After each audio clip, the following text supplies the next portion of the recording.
Hi dreamers, this is about the time of year that I start enjoying my backyard hot tub. The temps cool down and the nights get chilly in October. At the end, I'll tell you what I'm thinking about when I'm relaxing out there that might motivate you. But before we jump there, guys, I just crossed the $20,000 a quarter threshold for the first time ever. It's crazy to think that if I get to the $25,000 a quarter threshold, I could be done. That would get me to my $100,000 a year goal. But again, I'm getting ahead of myself. Let's take a look at the payout from September.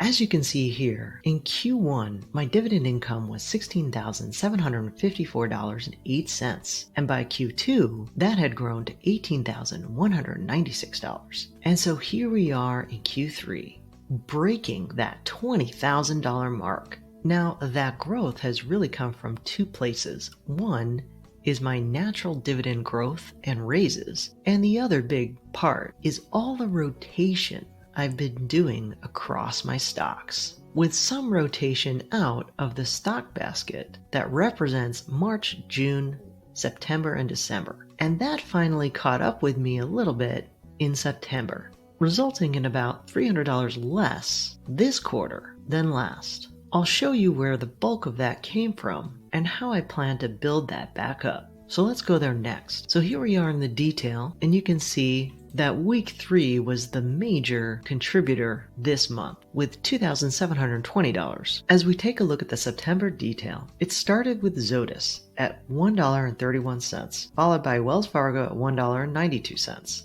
Now you may have seen my new video where I talked about adding Fortis, and that's an area that I'm going to be adding to in order to build up this cycle. And so my first payout for this new position was $14.22. Next I had Devo at $6.42, followed by UPS with $23.49. I got $126.61 from Intel and just over $100 from Southern Company. Now looking at the payout from June, I shaved a little bit off of Southern Company, resulting in about a $50 decline in dividends. The next September payout was Pfizer at $413.05. And Pfizer has been a huge position for me because in June, I received over $550. The next payout is Johnson & Johnson at $63.91.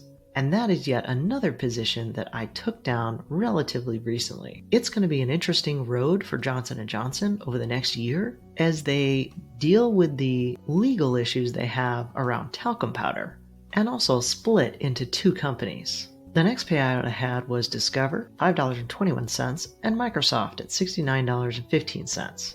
Now, Exxon was another position that I took down significantly. In June, receiving $73.81, and in September, only $5.89. Moving into week 3, I got $6.34 from Target and over $150 from 3M. Now, if you've been following me, you also know that I recently liquidated 3M because of the significant legal issues they will be facing over the next few years. So that's another area that will take down my dividends in this cycle in the future. The next payout I had was from Chevron at just over $380, which was a $100 reduction from my Chevron payout in June. And that pretty much wraps up and represents the major reductions in this cycle. My next significant payout was IBM at $1,166.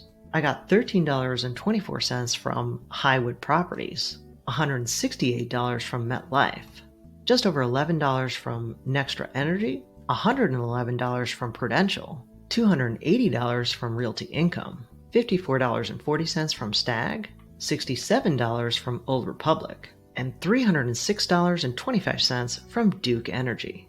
Rolling into week 4, I got $473.98 from Manulife Financial, $23.13 from Qualcomm, just over $4 from SPHD, and almost $67 from SCHD. And this is another position I've been building up and will continue to build up.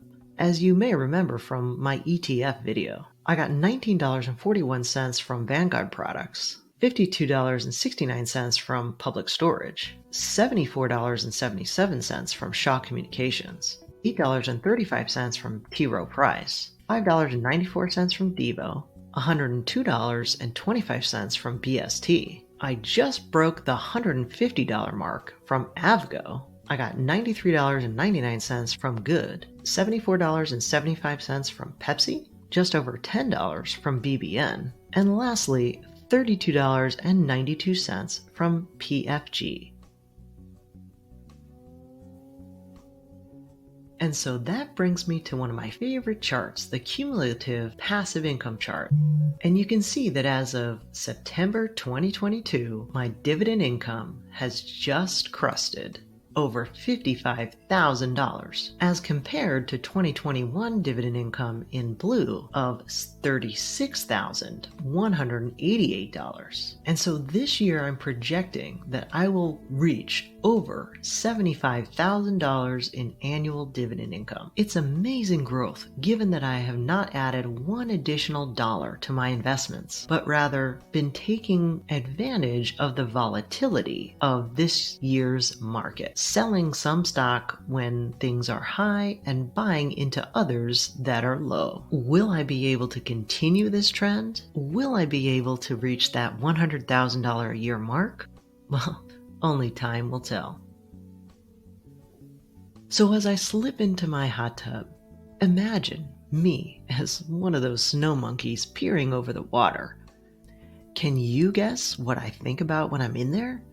I get reminded of how great it would be to relax anytime I want to. I get entranced and start imagining a life of leisure where there is no end. And with that, I usually start to think about my next micro goal, my next move, how I will level up, what I will focus on, what I will put into action, not next month, but next week. I get specific, make notes, and create a to-do list to cross off. That's how I reward myself. More achievement, more progress, and acceleration towards starting my next chapter as work optional. Well, that's it for today. I hope you enjoyed this dividend income update. As always, I encourage you to do your research, then implement and learn by putting it into practice. As a reminder, I'm not a financial advisor, so keep in mind these videos are for entertainment and inspiration only. I'll see you on the flip side.